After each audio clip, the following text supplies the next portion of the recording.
ঠিক আছে, তাহলে কি হচ্ছে, একটা এরর খাচ্ছে। এটা যা করার একটা ইয়া ছিল না, সেট এক্সিকিউশন পলিসি, এরপর কি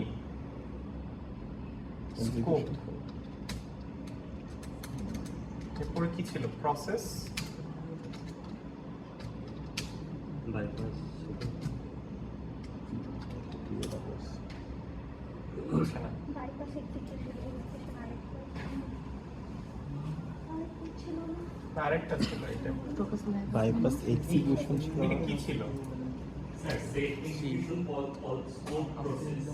স্কোপ প্রসেস, তারপর এক্সিকিউশন পলিসি নাকি কিছু আছে। এখানে দুইটাই কি পুরো এক্সিকিউশন পলিসি বাইপাস ছিল। Execution policy minus execution policy না,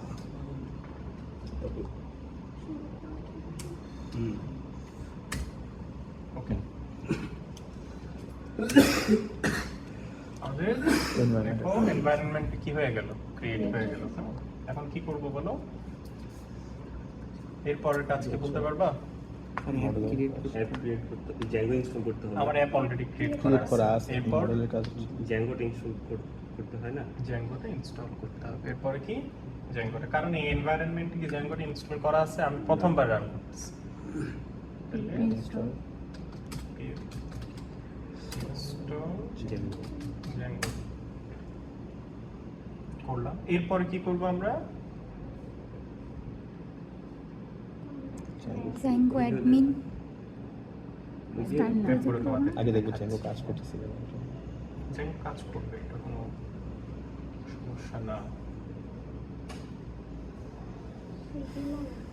ওকে, দেখো আমার জ্যাঙ্গো ক্রিয়েট করা হয়ে গেছে, বুঝতে পারছো? এখন একটা লাইন লিখতে হবে, পাইথন manage.py migrate।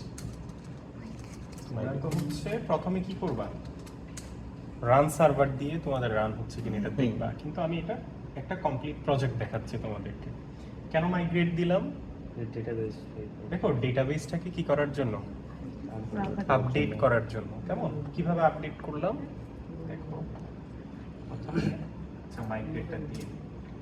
আমার কতটা মাইগ্রেশন ডান, দেখো নো মাইগ্রেশনস টু অ্যাপ্লাই, মানে আগে থেকে আমার ডেটাবেসটা কি করা ছিল, আপডেট করা ছিল, কিন্তু তোমাদের ক্ষেত্রে তো থাকবে না, তাই না? তো তোমাদের প্রথমে কি করতে হবে, এগুলো তো দেখাইছিলাম ডেটাবেস পর্যন্ত, মনে আছে তোমাদেরকে? ডেটাবেস ওপেন করার জন্য একটা এক্সটেনশন যে ডাউনলোড করাইছিলাম,